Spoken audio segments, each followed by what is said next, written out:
Welcome once again to Washington and Me. I'm your host, George Blaze. You know, one of the most challenging things about doing a program like this, trying to keep up with what's going around in news and politics and social issues, is things are changing from hour to hour and day to day. So we do the best we can to try and stay on top of it and to try to be relevant. But as I say, as of recording the show, who knows, 2 days from now when it airs, maybe in a completely different situation, but we're going to try to do the best we can. Today, joining me is someone you should all know and love. He's an artist, a musician, a journalist, executive director of Democracy Watch News, Mark Taylor-Canfield. Mark, it's good to talk to you today.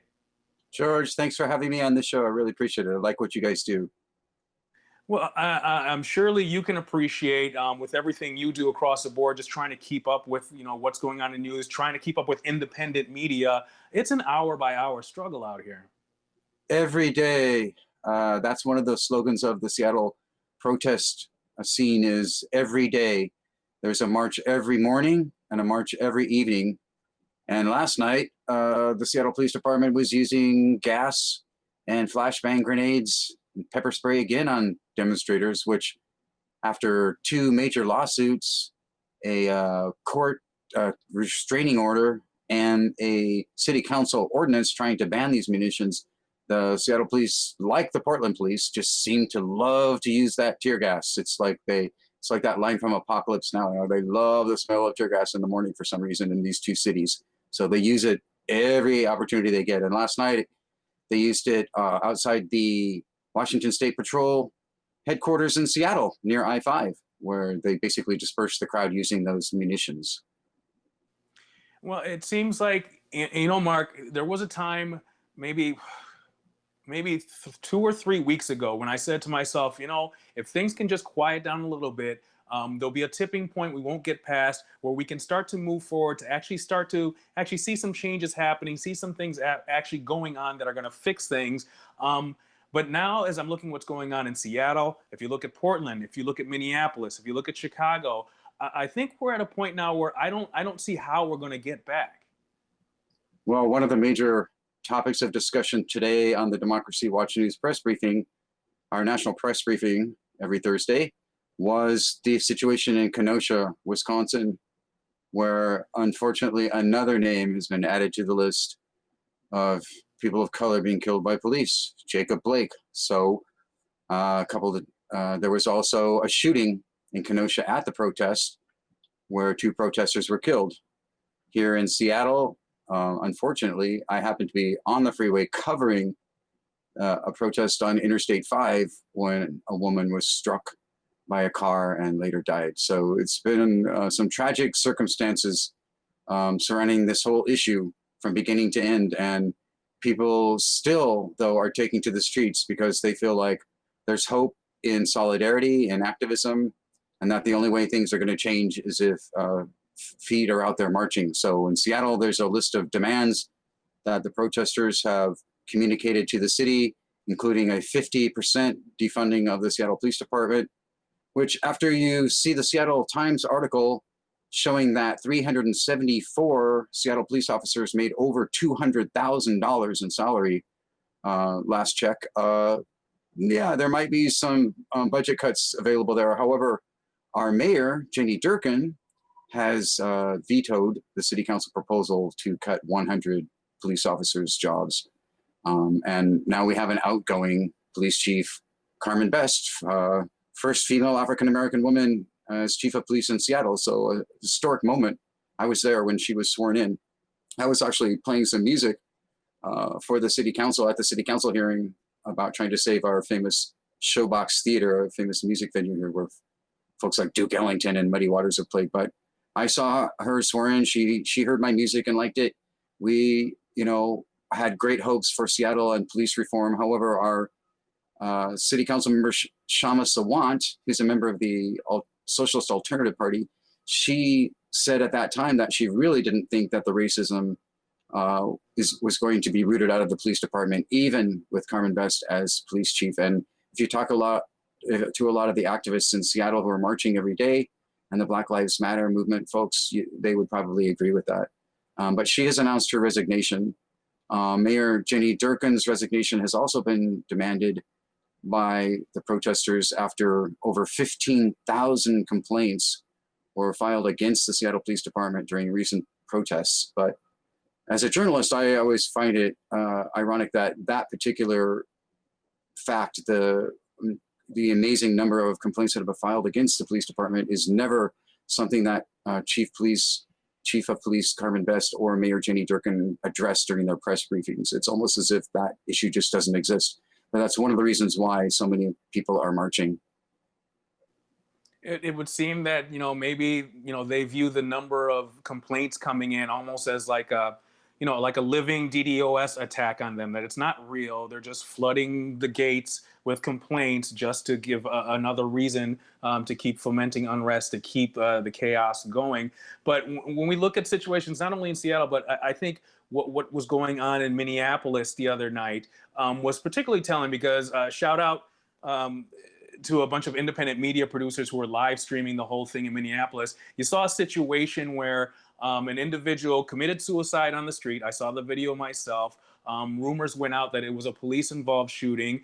There was a little bit of unrest, but then the Minneapolis Police Department came downtown like hell's bells, spraying people, macing people, and that's what kicked off what became an all-night event. And it's like these kind of escalations, at this point, it would seem like all police departments will be briefed on, we're trying to de-escalate as much as possible. Just a couple of years ago here in Seattle, during the traditional May Day riots, our own city council member and head of the Public Safety Committee, a Black man, Bruce Harrell, said that the police started the riot. They went into a perfectly peaceful protest that was marching down Broadway on Capitol Hill and violently arrested 2 activists. So we are shocked to see down in Portland, the riot kitchen folks, the people who had been distributing free food to the protesters, they were actually arrested by a gun-wielding group of people in unmarked vans with no identification, who they think may be federal police, but they broke the windows of their car after blocking them at the intersection and pulled them out and arrested them. We also saw police breaking the window of a car last night. That was one of the escort cars of the protest near Interstate 5. They literally just broke the window right there on the live stream. And Amari Shaughnessy's live stream, that you could see it. They just broke the window and then they pulled the driver out. So that seems to be a new tactic that's happening too, is about a week ago, Seattle police were actually stopping cars trying to leave a protest in the International District here and arresting people. So, I don't see much de-escalation going on. The whole point that Bruce Harrell was trying to make that day was that if the police hadn't acted violently, then there would not have been a riot that night. What tangibles do the people of Seattle need from the police department at this point to try and pull things back a little bit? Is there anything tangibly that could happen that can start to cool the fans here? Well, maybe the politicization of the police department is one of the problems that I noted as a journalist with Police Chief Best and some of the police officers who have political views, which they tend to express sometimes, which I think is, probably highly unprofessional for a police officer, just like it would be, a doctor or sometimes a journalist or someone, to try to prejudice people when you're doing your professional work. But other than that, I mean, they really need to adopt this attitude that the city council is promoting, including City Council President Lorena Gonzalez, Shama Sawant, the Budget Committee Chairperson Teresa Mosqueda, is they need to embrace the demilitarization of police in Seattle. Ever since the WTO protests, and then a lot of the DEA federal grants during the war on drugs, there's been a lot of investment in paramilitary style weapons and equipment in police departments around the country. And Seattle was one of the models for that during the demonstrations, the massive demonstrations against the World Trade Organization Ministerial Conference in 1999. So people in Seattle are very familiar with the armored personnel carriers and the RoboCop looking police with riot sticks and body armor. I think one of the messages from the city council is that when the police show up looking that way, they have already incited a lot of anger and resistance. So maybe not a good stance to take at the very outset of every protest in Seattle, which is what they still seem to continue doing.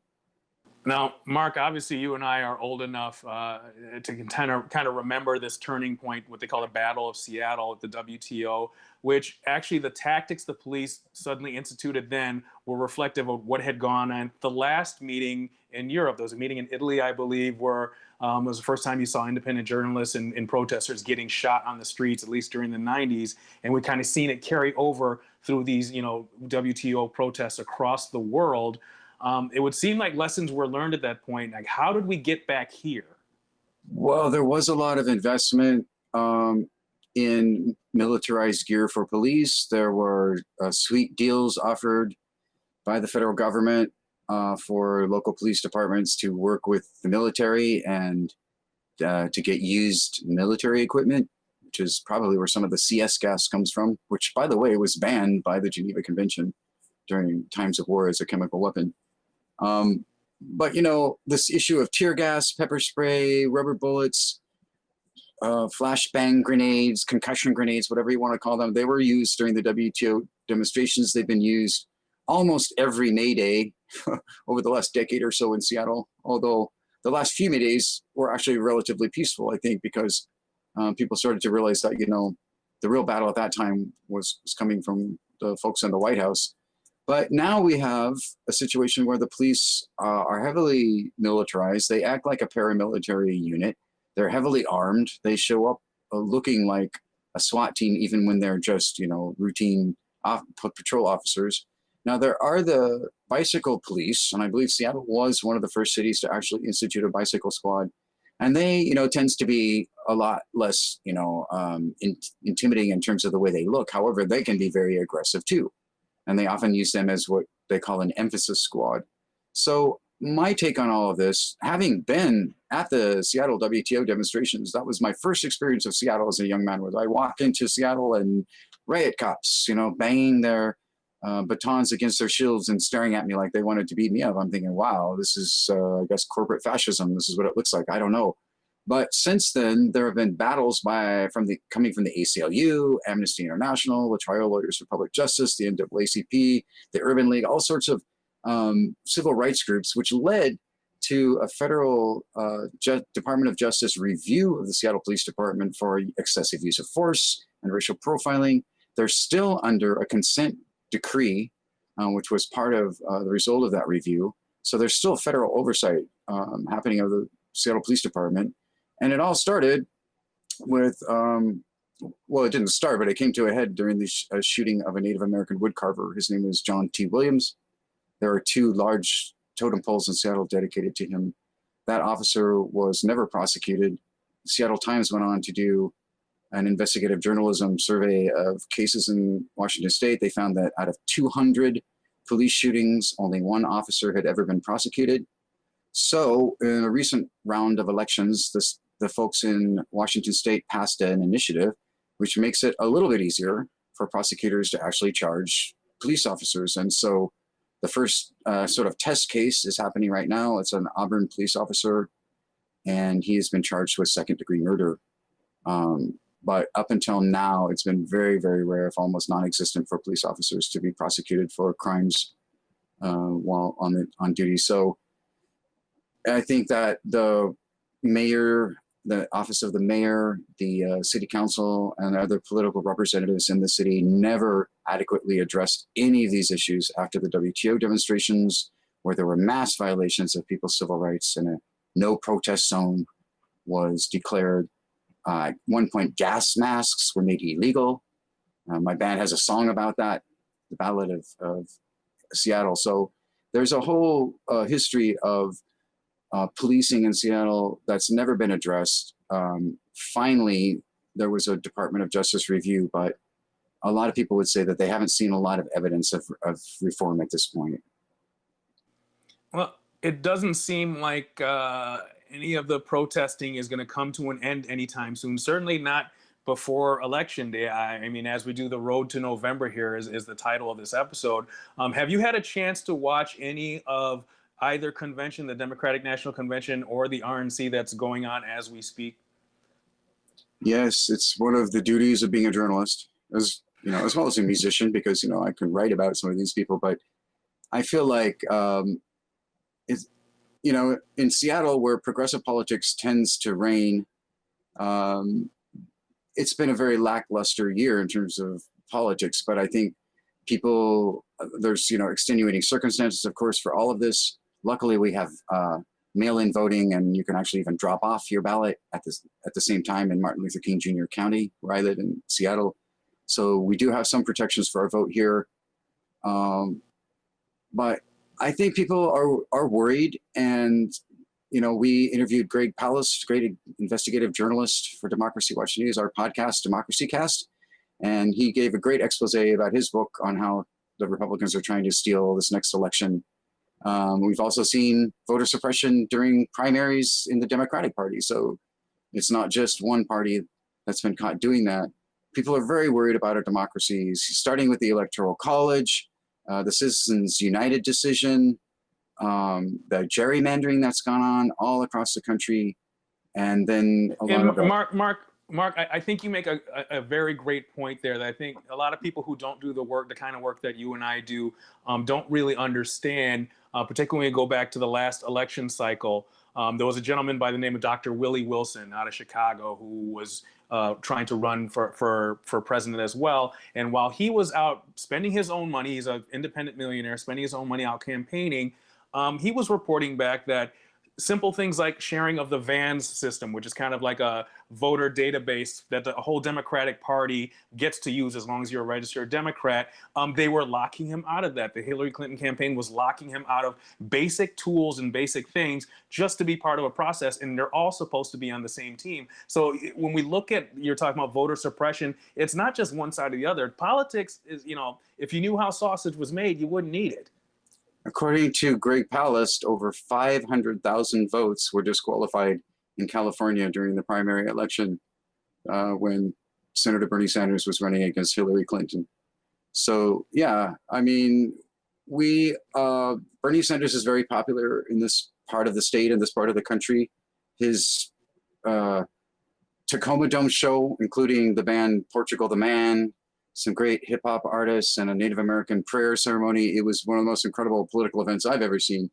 People really like Bernie Sanders here. They do not like what the DNC has done to try to push progressives out of the party and to keep a sort of corporatist agenda. So, you can bet that here in Seattle and Washington State and Martin Luther King Jr. County, there will always be a progressive movement to bring more progressives into the Democratic Party and to push the Democrats to finally nominate someone who actually is representative of most of the people in this country and is willing to take on a more FDR-style progressive agenda for the future, because this country is really suffering right now on many levels, and we need that style of leadership, I think, at this point.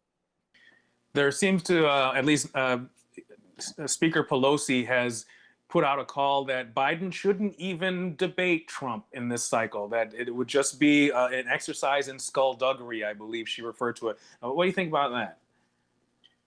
Well, that's concerning to me because as executive director for Democracy Watch News, one of my interests is pro-democracy movements around the world. And seeing how our democracy has already been under the stranglehold of corporate money and big time lobbyists and special interests, I really have a hard time with this idea that the two potential leaders of our nation would not be willing to actually stand up on stage and go toe to toe. That's part of democracy. I think some of the major issues of our country have been have found some kind of resolution through major debates that took place across the country. And I would say at this point, the more dialogue, the better. So I'm concerned about that. But there are many things, about our democracy I'm concerned about. That's not necessarily number one, but it's up there.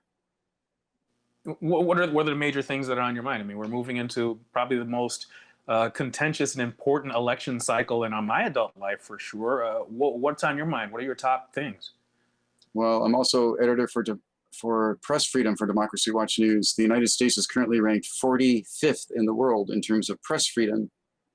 And there's been a lot of support from the Federal Communications Commission for corporate media ownership consolidation, so that only a few very powerful multinationals own the media.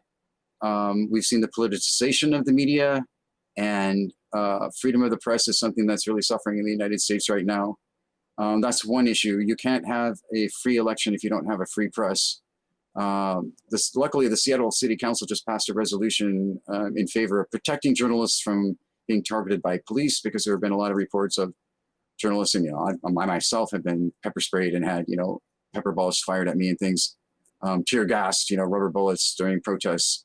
But there's been a move to protect journalists. I've always been pushing for a resolution in Seattle to declare Seattle a sanctuary city for journalism, where you're not subject to arrest. And as I mentioned, the Citizens United decision, which has equated money with free speech, which has turned a lot of our elections over to those with the most money win. We've got the Electoral College, which Donald Trump was not elected by the majority of the popular vote in the United States. That's really hard for me to explain to my colleagues in other parts of the world that, oh, wait, I was talking to my friend from West Africa and the Gambia. He's saying, well, wait, what is this popular vote versus the Electoral College? Who are these electors? It's very difficult to explain to people who think that the United States is supposed to be a democracy why the popular vote is not giving us a president. Also, we have all sorts of issues with voter suppression, as I mentioned, and now this attack on the postal system, which is our sort of last bastion of hope during this election season, is being tampered with, and suspiciously, people are trying to cover it up. And I think that there is a general consensus amongst a lot of people in the country that it is some sort of a conspiratorial effort to influence the election and make it more difficult for people to vote. We really need some healing in this country, and this polarization has got to stop. The extremism and the propaganda, which is trying to stir up more dissent and more anger and more hatred, has got to stop. It's really, I'm just hoping that at some point cooler heads will prevail, because that's really what needs to happen. And in this environment, of course, one of the things that's so important to me, is we do have a lot of robust, very brave, independent news media people out there. They're using Periscope, they're using Twitch, they're using all the tools at their disposal to live stream stuff that the mainstream media will not report on. Shout out to Unicorn Riot last night. Hours and hours of footage from Minneapolis that if you don't watch Unicorn Riot's coverage of that, you have no idea what was actually going on there. Well, the corporate news reporters, they show up, they get their 10-second soundbite, and then they're out of there. They're more concerned about their makeup and the hairspray and what suit they're wearing, So it's a different kind of journalism. The alternative media journalists, they show up, they stay all night, they breathe the tear gas and the pepper spray with the protesters. They take heat from both sides, and they stay in there and fight for freedom of the press. And I'm really impressed by those people who are willing to put themselves on the line to communicate the truth to people. Because without that, as you said, without the live streamers, I mean, how could I do my job? I'm here in Seattle. I mean, I can go and cover what's happening here, but I obviously cannot, hop a trip across the country to Minneapolis and then, go over to Kenosha and see what's happening there. But with the help of the live streamers, I'm able to bring my audience and the people who follow us at Democracy Watch News and people in the Pacific Northwest information about what's happening in other parts of the country that they wouldn't normally get. If somebody hadn't gone out there, he's probably not getting paid, or if they are very little, they might have a GoFundMe site or something, a Patreon site. They just get out there and do it because it's important. And I love to work with people who do journalism because it's a mission for them and they think that it's important. Somebody's got to do it. Like I said, I don't want to name any names, but there's some people who honestly I used to really like and enjoy a lot, but they put some opinion and stuff, and now I'm not sure where they stand. I think about people like Tim Pool used to be one of my favorite, and I just don't know where Tim's at right now. Just because he's been criticized or he's found himself in bad situations while he's reporting doesn't mean all of a sudden now you're a Trump supporter. Like I just, stuff like that bothers me. It's like you were doing a great job and now you've chosen a side, and it messes up your perspective. All I can say, George, is beware sometimes of people who become very popular, because their politics can change. And I've seen it many times with journalists. I tend to trust the journalists who don't make the most money, who work hard and are a little hungry. I'm not saying that, I mean, Tim is welcome to his political views, but yeah, I don't understand where he's coming from some of the time. There are some people who are trying to find some convergence between the left and the right, but they end up in a very confusing place that is full of contradictions. So luckily there are plenty of other people out there. There was another person whose name I won't mention, who was also very popular as a Bernie Sanders supporter, who now is getting hundreds of thousands of viewers on YouTube doing pro-Trump stuff. So sometimes people go where the audience is as well. I have to admit that I've seen that many times, especially in corporate media. Well, Mark Taylor-Canfield, Executive Director of Democracy Watch News, thank you for all the work you're doing. You're one of the good guys out here. I'll do everything I can to share and spread everything you're doing. Follow you on Twitter, on Facebook, everywhere else. And hopefully between us and a handful of other people, we can keep this thing going. Absolutely, George. I really appreciate what you guys are doing. I was really impressed and inspired by your interview with the Black Lives Matter activists from Seattle and that collective. I really appreciate that kind of on the street, cutting edge reporting and some of the other interviews you've done. So kudos to you guys. Keep up the good work. Black Lives Matter, and let's keep this movement for pro-democracy and justice and police accountability going. This is Mark Taylor-Canfield, live from Seattle. Thank you, George. I really appreciate it. And I will also share what you guys are doing. So thanks so much. I appreciate it so much. And thank you all for watching this week. We'll see you next week on Washington and Me.